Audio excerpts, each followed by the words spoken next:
attention, please. Give him a heater. You're now listening to Clear the Mechanism. The Robby Row Show. The Robby Row Show.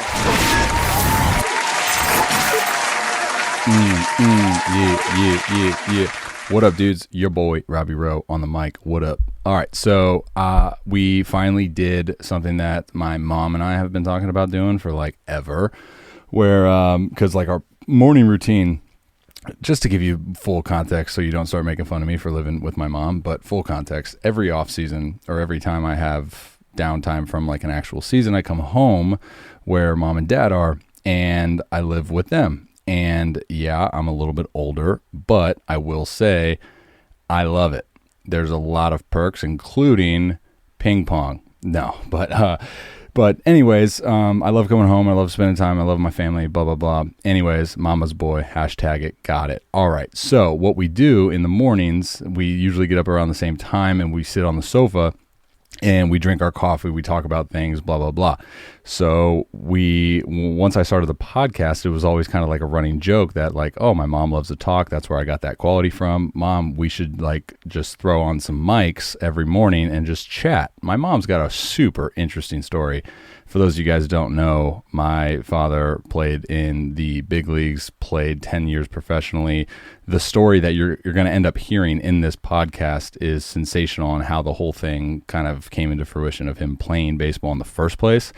So my mom being a baseball wife, having 2 kids in the process and taking care of them, all that, like great stories. We've always joked about making a movie because it's a really cool story. But this is the first time that I've actually got her on a mic, and apologies ahead of time because, you know, she had the handheld mic and she was talking, and sometimes probably the audio like cuts out because she forgets about the mic, blah, blah, blah. Anyways, not a huge deal. So my buddy Mitch Delfino is in town. We grew up together, played together. He played multiple seasons in the Giants organization, and he's here for a visit. And so we, all 3 of us, just was like, oh, we weren't really doing much this morning. So we threw the mics on, talked about some good stuff. And I think the overall theme of this episode that you're about to listen to is like the family dynamic while playing baseball and the grind that it is. And you're going to obviously hear a lot of stories. But at the end of the episode, the audio or the podcast track that I used to record ran out of batteries. Pat the chest on that, but in my defense, it said full battery when I first opened the podcast up, so it's not my fault. But so we talked for, I don't know, maybe 30 minutes just about good stuff. There's some, like I said, really good stories, good insight, good detail, and you're gonna probably get the story of you know, my dad playing ball from my mom's point of view, which I think is just overall dope as it is. But yeah, so it's fun, it's good. We're gonna hopefully do more of these. These are always fun for me. So, yeah, that's all I got for you. Go ahead and enjoy this episode. Just a quick note. I do have to say this on all the pre-rolls now. Complete Guide to Pitching Mechanics ebook is now available for purchase. Yeah, it's done on my website, therobbyrowshow.com/ebooks. Go pick it up. Check it out. What do you think? Also, with Mitch being in town, we're creating a lot of content via like the hitter-pitcher conversation dynamic. So I'm publishing a bunch of stuff on my YouTube channel of like live ABs, commentary, pitch sequencing, all that stuff from both the pitching point of view and the hitting point of view. Really good content. I'd encourage you to check it out on my YouTube channel. Without further ado, let's get into this conversation. And yeah, hope you guys enjoy. Hug your mamas. Love you. See ya. Okay, I'm here with Carol Rowland, leader in nostril size, and Mitch Delfino, league leader in ankle size. Okay. So, Mitch, how's your ankle? Did you get the video I sent you of the pocket radar? I didn't see it, no. I got it, but I didn't. You didn't watch it? Not yet. Is that what you usually do when I send you things? You just go, yeah, I'll watch that later. Yes. I'm not too concerned with that. Well, I wasn't sure what it was. It was a confirmed 95 off the bat. Lower the meteor. Okay, from left center, that's Carol Rowland, ladies and gentlemen. She is live. I will warn everyone listening to this, if anyone listens to this, this is Carol Rowland, my mom's first ever podcast episode. She does not quite know how to act, and her attention span is nanoseconds. But that's okay. Because I raised Robby, and everybody knows that's the. Hold on, is that a dude talking or is that a girl? We don't know because her voice is so deep. You be nice to your mama. Mess you be nice with me. Yeah. Okay. I'll be back. All right, let's go. Right off the cusp, we're going to go. First question dedicated to Momma Row. Mom, what is your first memory of being a baseball wife? When it finally hit you like, whoa, I'm a baseball wife. What is that memory? And explain to the audience what that's like. Go ahead. Now, everybody from the three. Probably when your dad got drafted. Oh, you don't have to. You can put the mic closer to your. No, because you're really loud. Oh, that's just. You just got to turn it down. You guys ready for that? You just hit this little button right here, and that turns it down. Okay. All right, Carol Rowland. Give a round of applause for Carol Rowland. All right. Okay. All right. Yeah, go ahead and answer that question there, bud. When Dad got drafted, what was that like? Yeah, it was just going through the whole process for the first time. You know, didn't know nothing about it. Didn't have no Google machine back then to look it up. Had no Google machine. So that was. I didn't think that was going to be your first memory. I thought the traveling would have been. No, because going through that whole draft thing. Because, you know, the guy had to come to town. We had to meet him. He was trying to lowball us. So we were like, we got some balls and bats in the back of the truck. Let's go up to the park and he'll hit some. That's actually a true story. I've heard that multiple times. Al Cafe, right? Yeah, yeah. No way. Yeah. That's amazing. So you guys went to, where'd you go? We went to the Al Cafe, met the guy, the scout who was And that was sign after him. Dad already had gotten drafted, right? Oh, And you yeah. guys were trying to get signed? Yeah, Matt Noakes was the starting catcher for the Tigers. He was like, Matt Noakes will hit way more homers than you. Like, and I was like, no, you've never seen him hit, have you? How could you say what he's going to do if you've never seen him? You just heard stories. So what you're saying is you were Rich Rowland's agent at the time? Absolutely, because he'd keep going out to the phone booth and he'd close the door. And you'd think he was going to turn into Superman, but he didn't. He just I think he pretend called the Tigers, hey man, they're being really stiff here. The wife will not take $1,000. She wants at least $1,500. And that was big money back then? Oh yeah, we got $3,000 though. Ooh, $3,000? So Momma Row, yeah, she. I should have went right into becoming 17th round, right? Yep. Do you know what overall pick he was? I don't know. Yeah, me neither. Do you know, Rob? No. You were the 88th. I know that. Yeah. The only reason I know that is because 8s. Yeah. Yeah. So if you guys didn't get what you wanted, would he have not signed?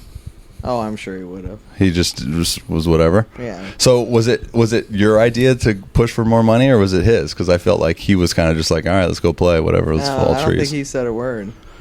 Did he have interest in playing? I think he just wanted iced tea. With two sweet and lows. All right. Hold on. Did you guys end up going and hitting? No, he okay. kept going out to the phone booth and said, you know, he finally got the money. Yeah. And then I think it was like a couple days later he had to come to the house here because this was Rich's parents' house, but we lived here with them at that time. Or no, we lived out on Mountain House Road. But we met here, and then that's when it came up about, you know, oh, well, do you have your license on you? It wasn't about your age, but I told you that story how Lefty had lied about Rich's age. So we didn't really know until it was like, oh, but you were born in... Yeah. And it was like, you know, no, that's the year his brother was born, but we just nodded our head and went around with it, and then... So what you're saying is Rich Rowland faked his age. Well, yeah, we had to... Is that public news now? I can say that, right? Well, yeah, because when we were in Boston, I told you the story about how Chris Berman? Dad wasn't Chris Berman. It was, what's his name? But Chris Berman was the one that said it on SportsCenter, you said, right?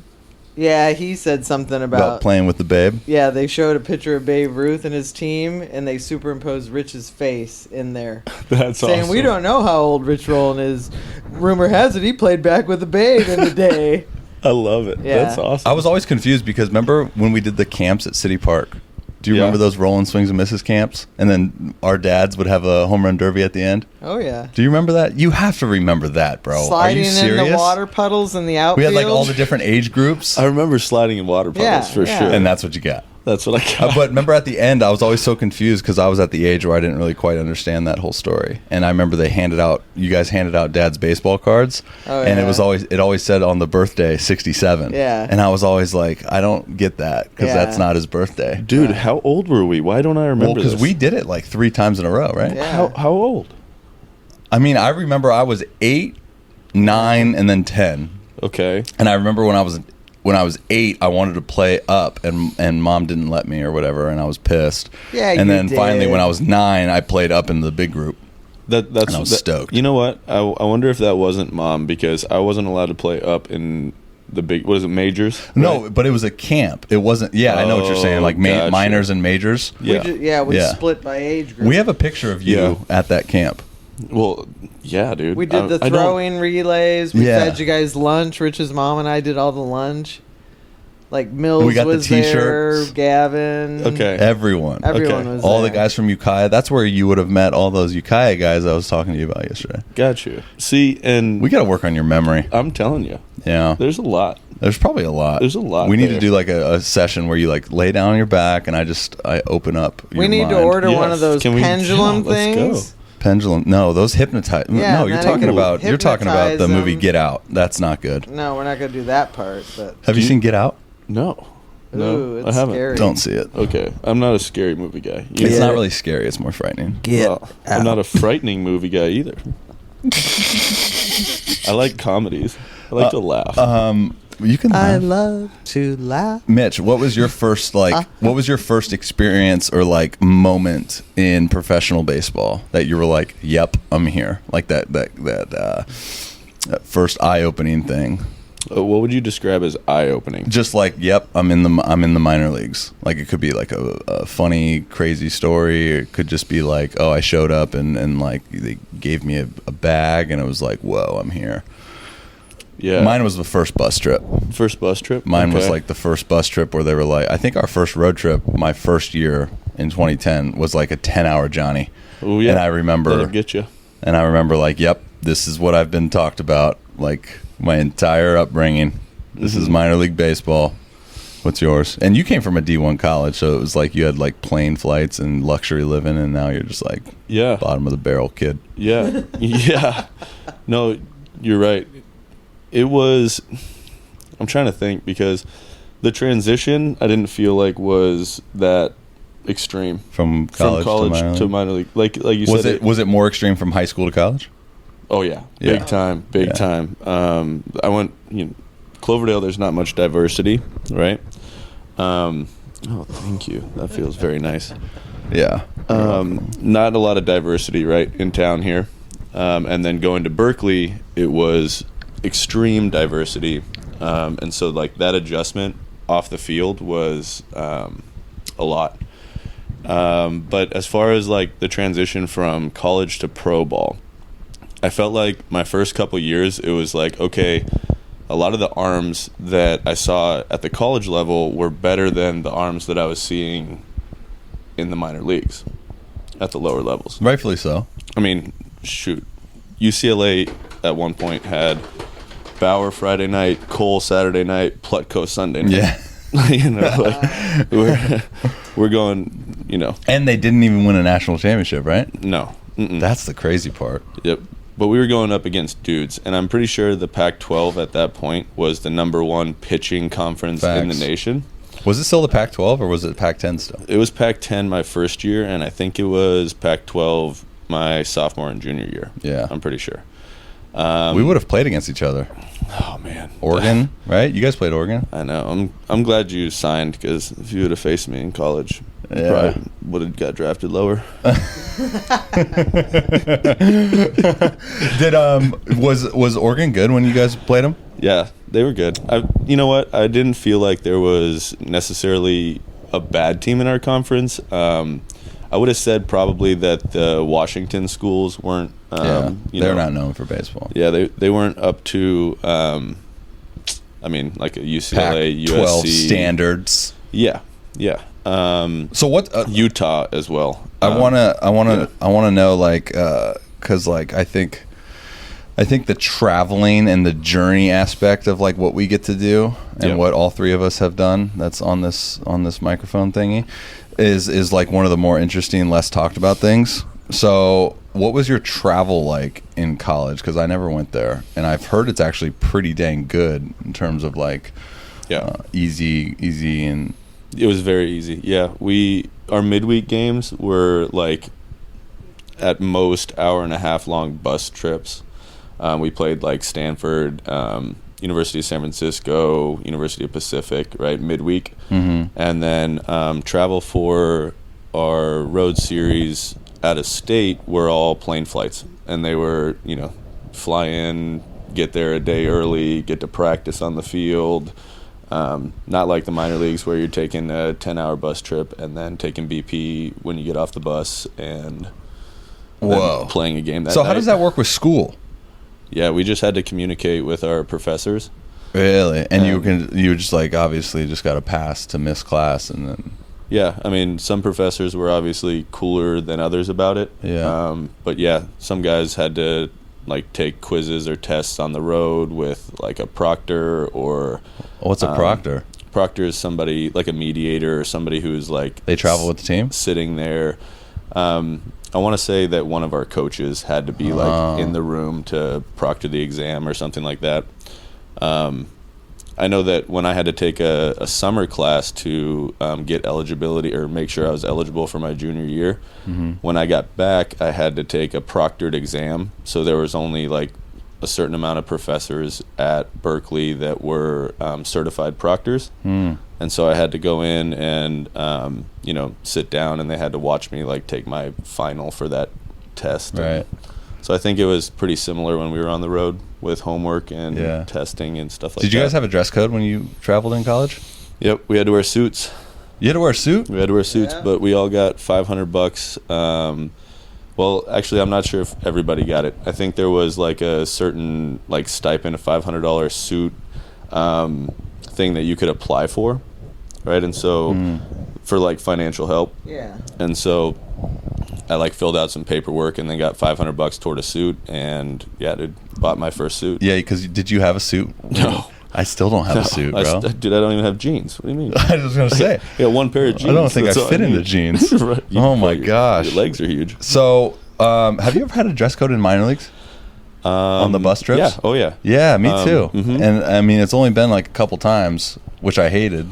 But it was always like, tough. Get on the bus, like show yourself off the bus in nice clothes, and then once you get on, everyone changes into like sweats and stuff. Yeah, and then when you get off at gas stations, you have to like put your polo on. I never understood that, honestly. Because it doesn't make sense, that's why. Yeah. Mom, what was your first travel, like in when Dad was in it? Like where was the first long distance like road trip or thing that you traveled to? Because the first year you didn't go with them, right? No, so I was pregnant with your brother when Dad went to Bristol, which was short season. I flew out there one time to visit him in the middle of the season. Yeah. And then the next year in Fayetteville, I remember one time me and Richie followed the bus from Fayetteville to Charleston, West Virginia. Yeah. We had a series in Charleston, and that's like a real historic kind of town. So I sucked gas fumes off the bus for like 10 hours. Oh, yeah. Oh, yeah. That explains a lot, actually. Yeah. Brain activity, Yeah, definitely. But you guys drove, and I wasn't born yet. So Richie was born. Yeah. Richie was born in August, and that was during his first year. And then the following year in '89, you guys all drove to spring training together, right? Yeah. In Florida, in Lakeland. Packed up a car, went to And Florida. so that would have been your first, like... Yeah, cross-country trip. Do you remember any highlights from that? Oh, just having to go back and forth from the back seat to the front seat and making bottles and changing diapers and holding the wheel while Dad would play his little video game. Yeah. On straight stretches of freeway. Game Boy? Awesome. Game Boy? Oh, yeah. Was it Game Boy back then? Yeah, probably. Him and that Zelda game, remember? He used Oh, to yeah. play that all the time. Zelda. Oh, yeah. What card do you have at Honey, that take time? the wheel. I need to play this character or whatever. We had a Mazda 626 the first year that we went back and forth. Is that a in. smaller car or a bigger car? No, just a small. But I mean, 2-door, 4 seats. Yeah. But smaller. we brought minimal stuff. I'm trying to think. We didn't pull a trailer the first year. Maybe. Second year we pulled that little... Well, that first year in Florida, did you go there without having like any idea of like where you were staying? You just had to find a spot? When Dad played, you were just on your own. So the first thing we would do is always get a paper, get our Sharpie, start circling places. And like apartments. Yeah, and you couldn't call somebody unless you went to a phone booth and called somebody. Yeah. So normally you just tried to drive there. But no, like especially the year that Dad got in AA, that was Canada, and we were in Florida. Yeah. So that's the year that me and Richie, we had a trailer full of all our stuff. Yeah. With a big tarp tied around it. And Grandma Joe came down to drive with me because I had to go across the Canadian border. And the tarp fell off. I had to get out like on a 2-lane road and tie it down. That's what something always like baffled me. Like, so when I was there, it was you had 3 days in a hotel. Like wherever, if you got to a new spot, a new city. We didn't even get that. Yeah, well, we had 3 days in a hotel, and then it was on you to find out like where you were gonna live. And that, like, looking back at it now, like it was so stressful, like in spring training, because in spring training you don't know what team you're gonna break with. Right. Yep. So you're kind of like having to plan ahead with like, all right, well, if I'm here, like maybe I can live with these guys, whatever. Yeah. And then like towards the end, you get an idea of like, okay, I'm probably gonna go here, and then you do. Like I've had so many guys like with stories of like, oh, I was supposed to go here, and then I had an apartment all set up and everything, and then the last day of camp they sent me here, and it's like a totally different spot, and the on the fly adjustment to the living space. And then the worst was one in Florida, in like Jupiter, Palm Beach, where it's like super rich area, and we're supposed to get like an apartment there, and it's like we're minor leaguers making frickin' $600 a week, and they're just like, what do you expect? Like, what are we supposed to do now?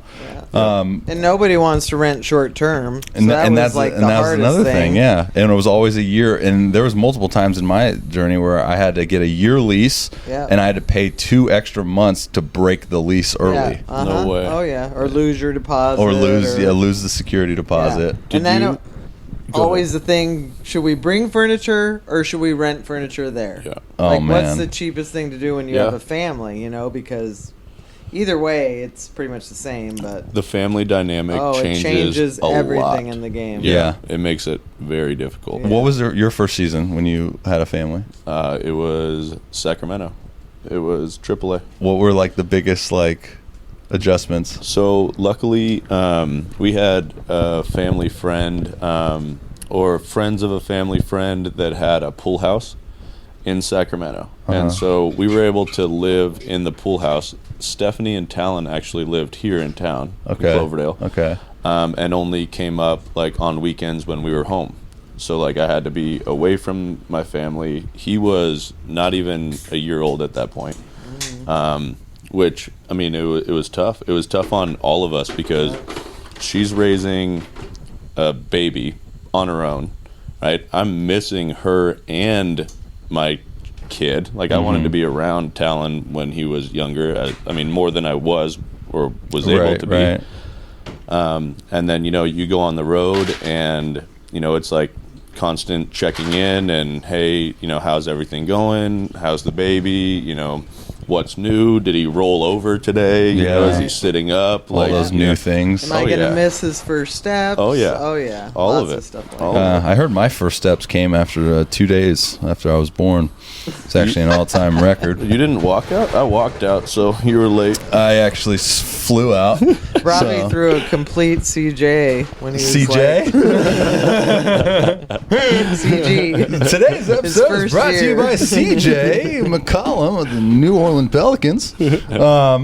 So that's the dynamic that I think is hilarious because, like, my mom and dad grinded through, like, being away writing letters every day and never getting to talk because it was, like, cross-country talking was, like, there so was expensive. no phones back then. Not until he made the big leagues and Otis Nixon sold him that little Motorola. You got to put the mic closer to your mouth there, Well, I bud. don't want to be too loud. No, it's not about being loud. It limits the volume to a certain loud point, and it's just about being crisp.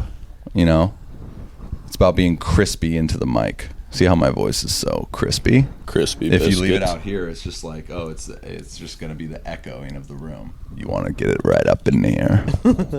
That's where you want it, right there. That's the good stuff. Okay. All right. Otis Nixon? Yeah. What? He was the tech guy in Boston. He sold all the guys like their stereos and their new cell phones that would go in your car. It was like a big phone that was in a suitcase. Oh, I remember that. That got Yeah. stolen at the No, Dad football still game. has it. No, remember one got stolen at the football game in town? But was in the Dad was Tahoe. telling Mitch the other day about that phone. He was Yeah. telling the story. Yeah. Well, we were talking about how like that dynamic is so different now with cell phones, Oh yeah. with like the relationship aspect and the family aspect, because now like there is that checking in every night, you know, and there is that FaceTime. You can see. Oh, yeah. I used to not see your dad for, that year he went to winter ball. I didn't see him for like 3 months. Yeah. Yeah. We had to fax each other. That's amazing. And you had to pay for the line on the fax. So you'd only fax like maybe once every 5 days. That was all you could afford. It was like $80. And you'd sit Dang. there by that old fax machine and you'd wait for it to come. Shoot, I'll He's tell gonna you what, write me a dude. letter. If I was back then, I would just be like marveling at a fax machine. Like, what is Oh, we that? were. We How does it were. work? Like, We you're were. sending paper Right. back and forth. Like, Yeah. what if you drew yourself, or like, what if you like oh boy. put a digital picture of yourself? Could you fax it? I don't know. That could be like a fax machine FaceTime call. Yeah, I don't think we could do that. Like we're talking about like projections. No, I'm saying like, all right, so you guys had Polaroids back then. So if you took a Polaroid picture, like a selfie of yourself, and then Okay. like taped it onto a piece of paper that then you threw through the fax No, machine. because the fax machine goes off that Facsimile paper, which is like super thin, and like if you write on it, it makes a mark. So it's- Facsimile? Yeah, it's called Facsimile. Frank, can we get a spell check? FASCIMLLE, Facsimile. But I just remember, like, you were talking the other day, Mitch, about, like, was there ever times where you didn't hear from him? You know? Yeah. So I have a story. So the first couple of years we went to winter ball, and then, like, the third time he went alone. And I remember, like, they had the Tecate girls, the hot Mexican girls that were there. Well, they had like a banquet one night, and he was telling me, so we have this banquet, and this was all through fax. Mom, microphone. This was all through the Got fax it. machine. So we have a banquet tonight, and then like I'll, fax you tonight or tomorrow or whatever. Anyway. I'll fax you tonight, So I babe. never, it wasn't like you could call. No way from like over there. So then I didn't hear from him. So then I'm like getting all paranoid, like he's over there, those hot Ducati girls. And then he's like, I went on a boat with Jose Pet. Jose Pet was like an up and coming huge pitcher.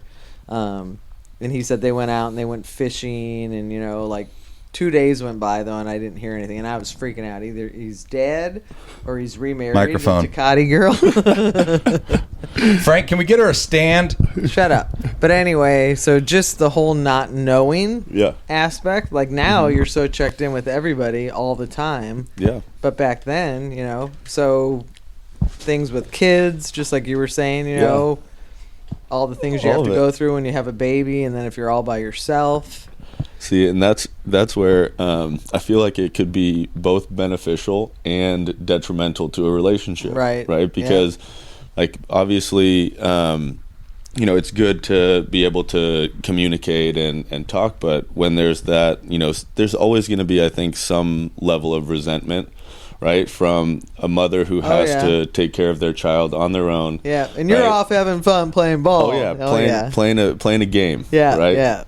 Dad's off playing a game and mom's stuck at home, and so like when there's that ability to communicate every single night, and now via FaceTime and all the technology, it's like it was great for me because I got to see Talon and see Stephanie, Right. but there was also that opportunity then for her to express that resentment, And then you feel guilty. and then that guilt starts. So that comes and into your game. Exactly. All that. Well, it's impossible, I think, to not let it affect your game, because it's Right. like once you start questioning, should I be here or should I be at home, Right. you know, with my kid and with my wife? It's like now the game becomes that much harder because yeah. you're not even sure if you should, you know, morally be there, Right. or ethically, or Exactly. however you want to say it, you know. And that's why my advice would be, guys, marry girls who are Yes. baseball orientated, or at least can adapt to that kind of lifestyle. I would say at least understand the game. Yeah, because Yeah.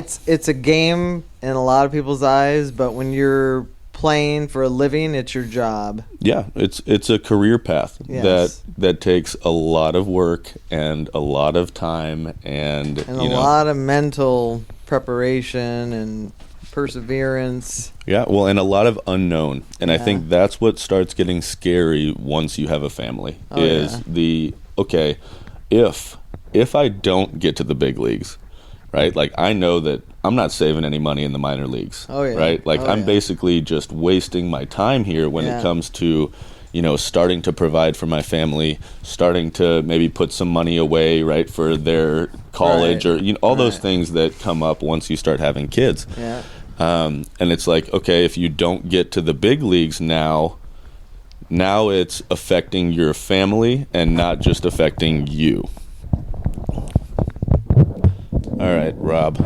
One sec. Rob with the mic stand. Technical difficulties. Atta babe.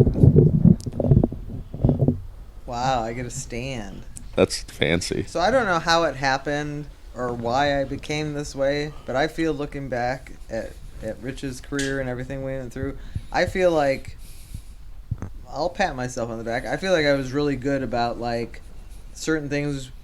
At a certain point when he got home from a game, we'd talk about things, and then it was Yeah. like, okay, we're not going to talk about baseball anymore. Yeah. And I think in a way with Rich, his family kind of grounded him Mm-hmm. because he was kind of wild child at that point when he got drafted. So I think the Yeah. family perspective for him was a really good grounding thing. Mm-hmm. But I think us not having the ability to call every day probably helped him mentally. Like you're saying, it Yeah. weighs on you because you hear everything every day, you know? Yeah.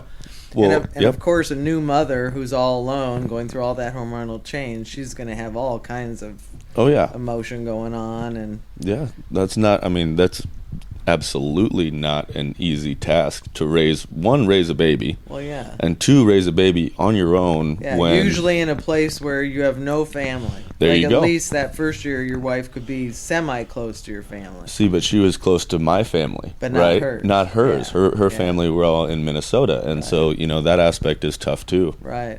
Oh, Yeah, and that's why I've stayed single. There we go. But that was That's also why you live at home at 30. living in the van down by the river. All right. Well, the river is a beautiful river, and your van is great. So It's a beautiful river. Tonight's episode is brought to you by John Mayer. Okay. But piggybacking off of that, though, honestly, that was like something that I took from all those experiences of growing up and being in the thick of it, you know, and even though I don't remember a whole lot of it, it just looked, and hearing all the stories, it seemed extremely difficult with the family orientation and trying to pursue that like perfection that we talk about within the game, right? Yeah. And my thing was, I don't mean to sound like selfish as a male, but like it was, I tried to limit the amount of distractions while in a season. But although there were some times where like you needed a distraction, you needed an escape, I just have felt that, you know, remaining single throughout this, a good amount of the journey has been easier. I think when you include like a family aspect of it, it's so hard to like focus on keeping the main thing. yeah, dude, your priorities completely change. Because for me, baseball has always been number one. And I feel like selfishly, it's always going to be number one. Yeah. But when you have a family, it can't be. Right. It becomes no longer number one. Does that help And you, it's- or does that hinder you? You know Because what? I know for sometimes, like for me, my biggest hurdle has been caring too much about the game. Yeah. So I've heard some stories where like, you know, you have a family and it's like, okay, I care less and now my performance excels. I think that yeah. was true for Rich. I I maybe think not for you, but no, I think that's absolutely true. I think, like you said, it was grounding for me. Mm-hmm. It was like, okay, now I need to, I need to stop going out and partying. Right. I need to stop doing some of these things that I'm doing off the field because I'm playing for more than just myself and my team. Right? Now I'm playing for my family and. Honestly, because I was always a team guy. That was my biggest actually transition, or my biggest frustration going from college to professional baseball was it was no longer a team game. Richie had that. It was really hard. College to pro. Yep. A lot of people say that. It was really difficult for me because it's always been, how can I help the team win? Mm-hmm. And once it wasn't like that, it was tough because that's how I played my best, right? I always felt like I was more of a situational hitter than like a power guy or a contact guy. Like I wanted a situation, and in that situation, I felt like I was able to get an approach that worked for that situation, right? But anyway, where were we at? I lost my train of thought. I think once people start getting paid to perform. Yes, exactly. From college to pros, the pros, because I remember Richie saying that too, was, it's not like college. It's like everybody's so selfish. Yes. Well, everybody's fighting to survive. I can see it. I can see it both ways with the family. I can see it in one light that is, okay, I do not identify myself as a baseball player anymore. I identify myself as a father or as a husband. Yeah. Therefore, I can worry less or care less about the game, and that usually promotes better performance, historically speaking. But the second thing that I can see it is like, there might be an added sense of pressure because now you're in a position where you have to provide for your family. You have to put dinner on the table for your family, and not just a wife, but now a kid. Yeah. And that's coming from a game in which at the time in the minor leagues you're not making a lot. So then that pressure of like, oh man, how can I get to that big league level for them to have a great life? Yeah, absolutely. And I think that's where I was going with that, is that like that was probably the first time that in my career, in my life, that I was like, okay, now I've got to be selfish about this.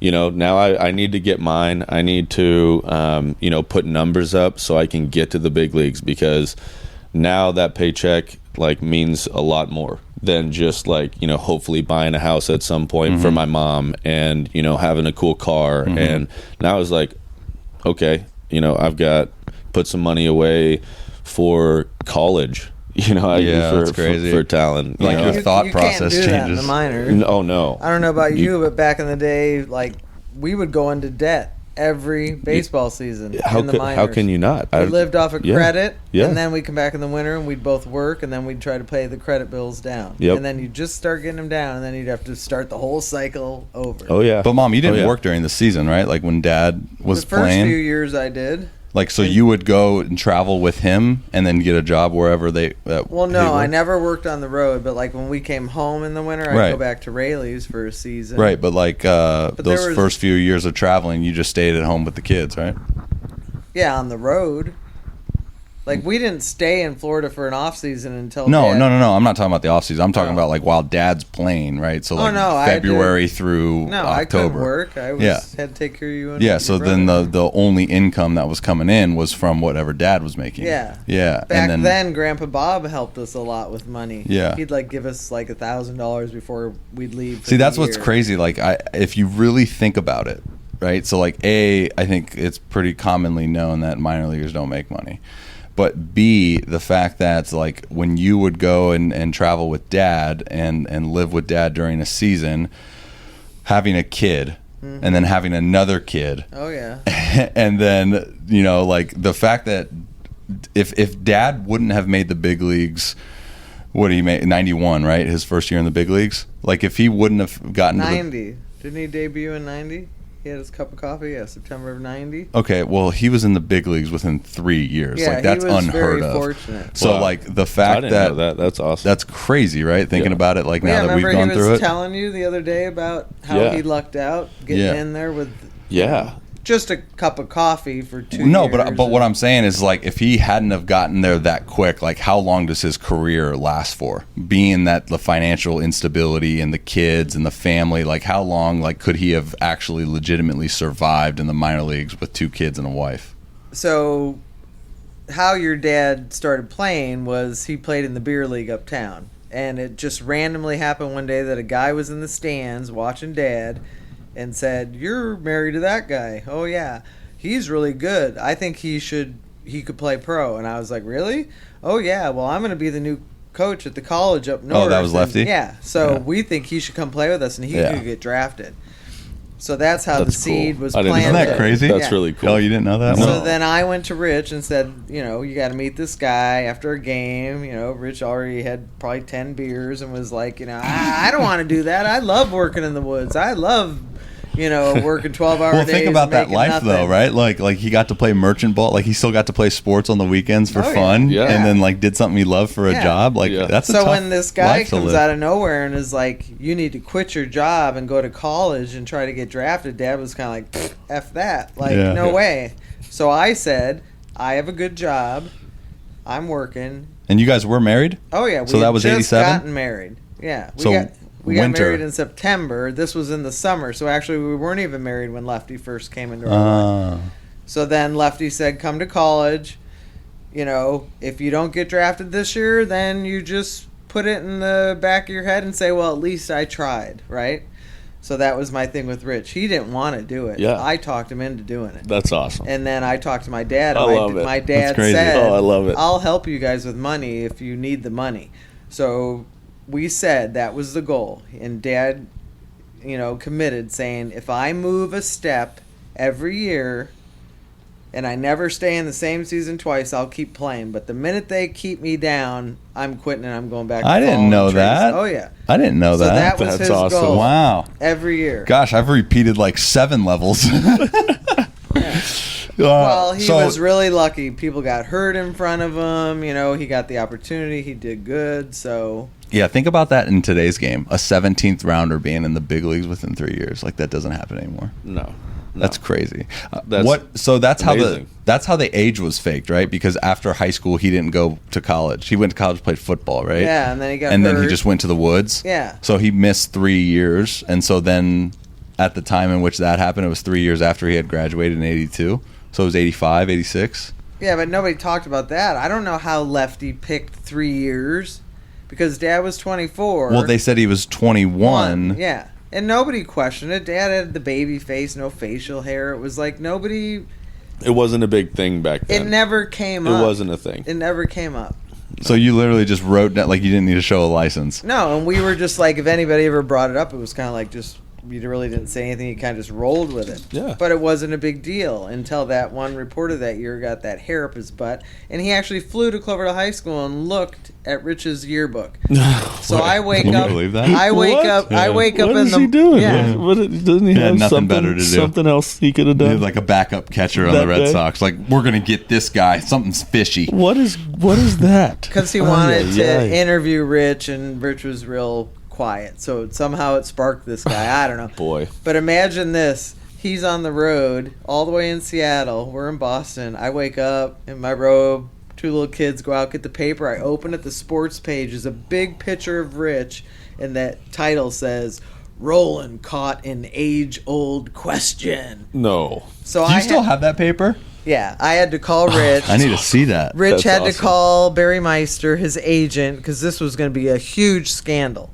So when they got back to town, that's the picture where he's in the clubhouse, and you and Richie are both with him. Yeah. In his big league lockers there. Yeah. And people were asking Rich, straight out, like, did you lie? What's your age? And he just kind of like laughed it off, like, oh, I don't know. I guess you'll have to ask Babe Ruth, kind of like Yeah. never really said yes or no to it. So Barry Meister wasn't the agent, though, until Dad got to the big leagues, right? So did you guys have to tell him, like, hey, we faked our age? Or, like, this whole thing happened? Was he in the know? I don't know. You'd have to. I can't remember that. We had one agent first, George Califatis, but then he passed away. So we had George in the minor leagues, and then he passed away. So it and was went to Barry. Lefty though that the whole Lefty's the one. So who, the coach. Yeah. The who coach lied of to everybody. Mendo. He never asked us about Yeah. it. He just did it. Yeah. He said you'll get more. Well, here's the money." thing: if he wouldn't have, I don't even think he would have gotten drafted. Probably not. So at he would have been 24 Yeah. in the draft. There's Yeah. no way he gets drafted. Yeah. That's a pretty good call. Yeah. Who's Lefty?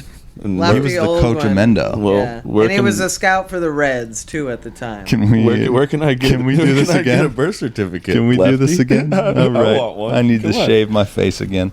So thanks to my dad, now we have to prove our age via What- two forms of identification. Well, yeah, but they oh, say man. people are still doing that. Some of these guys in the league, they say they're 30. They look like they're 45. It's like, come on.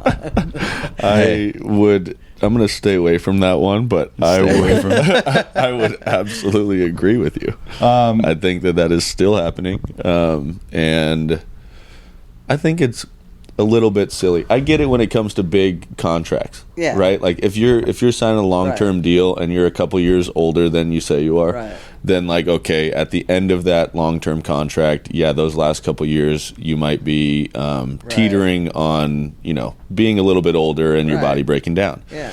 But if you're going with a short-term contract, why does that matter? Right. Why does your age I think, matter? the I fact don't that they get it. put so much importance on the age kills me. It's a number, bro. Because I read another study or research or whatever the other day about like men's physical peak performance age, and they're saying it's like mid 30s now. Yeah. Let's go. That's what I was I'm gonna saying. say. And I was Why like, don't you tell me that? bro? I remember specifically being 24 in Pittsburgh and them saying you are an older guy. Well, dude, 'Cause that was the quote when I got It was released. even worse back when It Dad was played. like you're 24, you're old, and I'm like, okay, just because I lost my hair, bud, doesn't mean I'm old. All right. Look, that was gone in high school. okay? Listen, man, I've had chest hair since I was 7. Okay, I've had it's not my fault. Power Alley since 12. Well, think about it. Back in the day when Rich played. Try I hitting a mean, gap shot on these babies.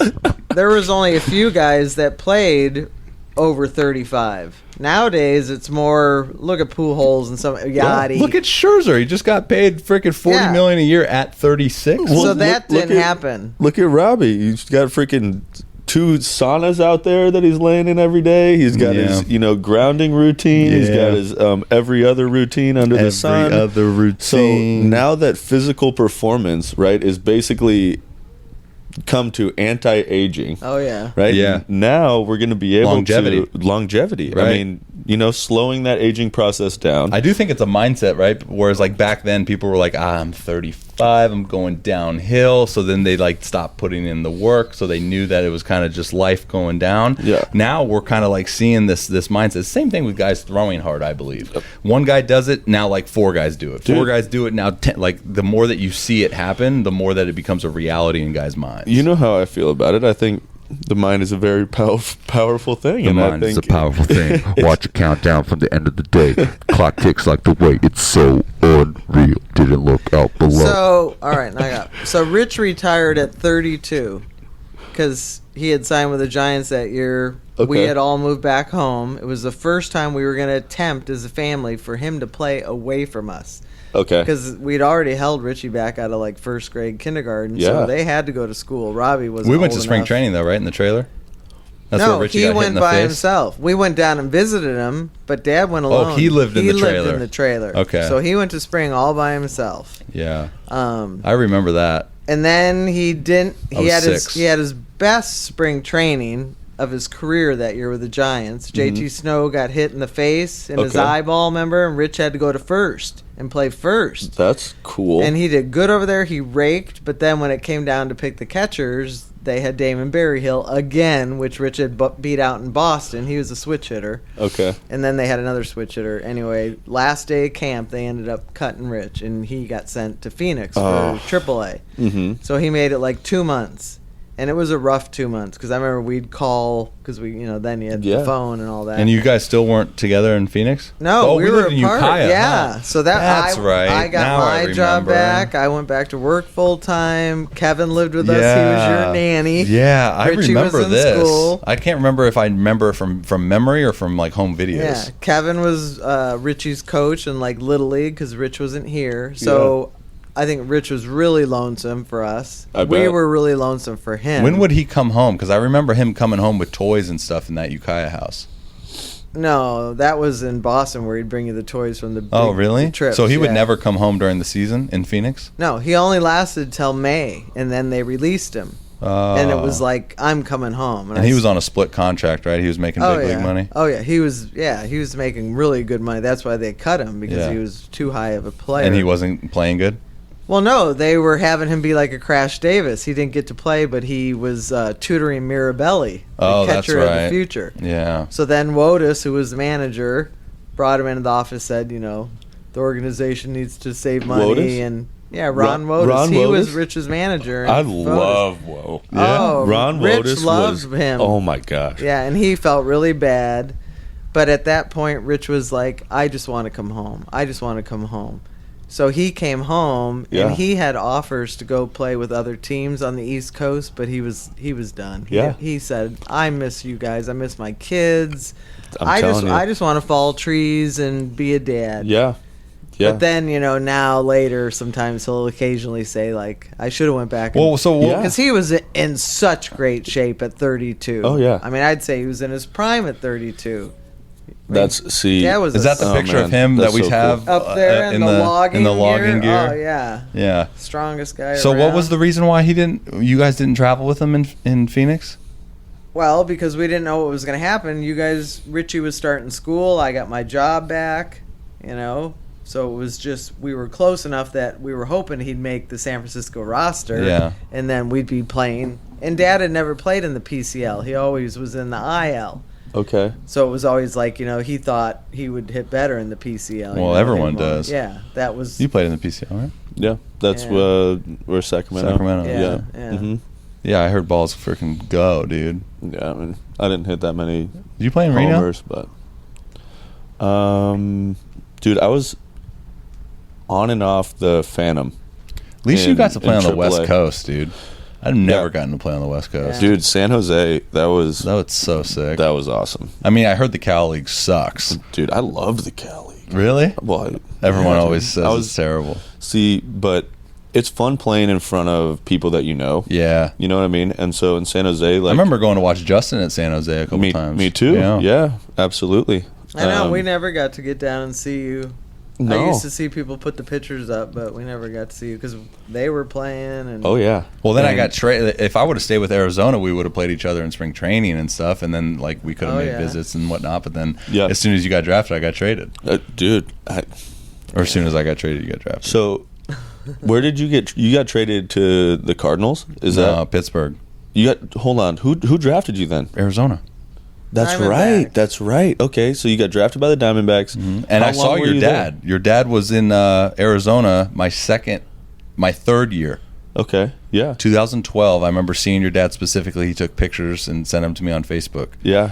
Yeah, and Yeah. you weren't drafted in 2012 though. 12. Yeah. 12 was. Yeah, the but year you I wouldn't got have been in drafted. spring training. No. So I signed late. Was Cal playing like ASU or something? I forget why he was there. We definitely could have been. I see. In he March? might have just gone to go like the Yeah. spring training. I forget if he was with someone or not. He knew. Yeah, he was. I remember now. It Mark was someone. Monson. Yep. Mark Monson. And I stayed with him when I was doing that Arizona thing. Dude, I stayed with. Yeah, him. he told me. Yeah. Well, I forgot about that. Oh, yeah. Shout out Mark. Yeah, he let me stay there for like a week. Great guy. Oh, big shout out to Mark. He let me and Stephanie stay there for an entire off season when Stephanie I was. and I. You know what? Okay. Back to the lecture. Oh boy. I've been watching my mouth. I haven't cussed one This time. episode is brought to you by Grammarly. And now I'm getting grammar changes. Okay. All right. I'll clean it up. You went to Coolidge. What a jerk. You're a jerk. I went to Berkeley, dude. Yeah, that means you should be a freaking super nerd, I think. So Thank you, Katie Bruzoni, What- for So let my me tell a Berkeley story. Another experience. shout out. Oh yes, big one there. I have another story. Let's talk Okay, about. we're rolling with the story hour. Let's coming talk in about hot. breaking camp and expectations. So, Dad, like Chapter you said, 3, moved breaking fast. camp expectations. Dad moved up fast. A cup of Yeah, coffee, meanwhile 90, meanwhile 91. Rob is freaking sitting and repeating 4 levels in a season. Sheesh. Well, play better. That's what. Here's the thing. I think it was funny, right? So Got like. him. Me growing up with Pops and like what he did, like that was kind of my expectation. Like I thought that's what just the way it went. And then I got drafted 88th overall, 3rd round. I was like, oh, this is going to be cake. I'll be in the show in 2 years. If Dad was a 17th rounder and he was it. And then I remember like having to come back. And that was the reason why I signed early, because I wanted to play. Yeah. And then I wanted that next season to go to full season and get this thing on the road. Yeah. And I remember going back into camp my second year, my first full year, and them saying you're going to stay back in extended spring training. That was the detriment of my career. I 100%, because I was 19. I was staying back. It was Arizona. It was extended spring training. It was 120 degrees every day. I shaved my head. Like there was so like I love. You had to shave your head? Okay. He had no hair. I don't like looking back and just being like, oh, if I could have changed this, I would. But it's fun sometimes looking back and being like, I wonder what would have happened if this thing happened. Yeah. Like if I would have just broke. Like what would have happened? Because extended spring training is all about changing things. You're there because you're not good enough. So I remember every day, like they were like, all right, today we're going to change you to this guy. Okay, today we're going to give you this pitch. And I was like, whoa, dude. Anyways, Mom, go ahead. Well, you were real young. I mean, even though you were 18. Well, that's what I was saying. I was 19. That was the worst thing for me. If I was older with a better professional filter, I would have been okay. But the fact that I was thinking of like everyone's advice was absolute gold, that was the worst part. I thought everyone that talked to me, like they had the power to like change my career. So I was always in the listening thing. So they had all the answers. They had all the answers, and I wanted everything. And the worst advice Dad ever gave me was to be a sponge. Dad always encouraged me to be a sponge and absorb everything, and I was always like, yeah, I'm going to do that. What do you got for me? Dude, and then that was like... Yeah. You know where I think that's present? Is be a sponge around your teammates. Yeah. Be a sponge around the guys who are doing it and the guys who are grinding with you. And you never think that either. No. You think you need to be a sponge when it comes to the coaches who are trying to... trying to help you. Yeah. But like, I wish I would have, when I was in big league camp, like just asked like Buster Posey questions and asked a lot. Actually, for me, I've always enjoyed talking to pitchers about it, because like I want to know what they're coming at me with or what they see in my swing that they would attack. So I wish I would have talked to like freaking Lincecum and Kane and like all those guys were way open and receptive to the conversation, and I just didn't have those conversations. What was your first time too? Well, and you watch those guys on TV. That's a whole nother dynamic, dude. Like, can you remember like when Dad made the big leagues and like you're seeing these guys in the show and like seeing them in person, being like, gosh, I just watched him on TV, dude. Like that's the crazy part. because Dad played with Roger Clemens and Jose Canseco. Like people that you saw on TV. There is a little startup. I remember my first camp, dude, in St. Louis, and just being like, what up, Wayno? Like, you're actually a real person. Dude, like, I had just seen all of them. Show me your curveball grip. Yes. I had just seen all of them win 3 World Series. As a fan, too. Dude, like, as a Giants fan. Like, we took Bart over to San Francisco that first year that they won it in 10 and partied in San Francisco, like, when they won it. Oh, yeah. We were a Bart right away. That's sick. Yeah, and then we were there, like... I've never rode Bart. Oh, we were planning on taking Bart home, and we ended up partying too late, and there were no BART trains back to Berkeley until the next morning, so we ended up finding a couple friends that we met out and hanging out at their place until BART opened up back, opened up again that next morning.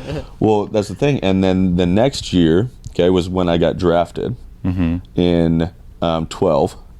Right, so then November camp, like I got to hold the World Series trophy, and like we're working out. That was the strength and conditioning camp at AT&T. Yeah, I never understood that. Because they won in 2012, right? Yeah, so they won it in 10, and 12. I took the BART over there and partied in San Francisco.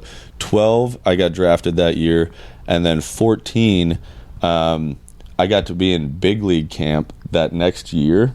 And like be in that room when they were going over the game films from the playoffs. Dude, wow, that's cool. It was. I mean, I can't tell you how amazing that experience was for me. I couldn't even imagine. So how big was Pablo in person? That's what I want to know. How big? Like he he was just a normal sized guy. So he's probably bigger Like- on TV than what you think. Oh right? yeah, TV ads at least 10. Yeah. I don't Guys know. I look mean, big. You look big on TV. Bumgar.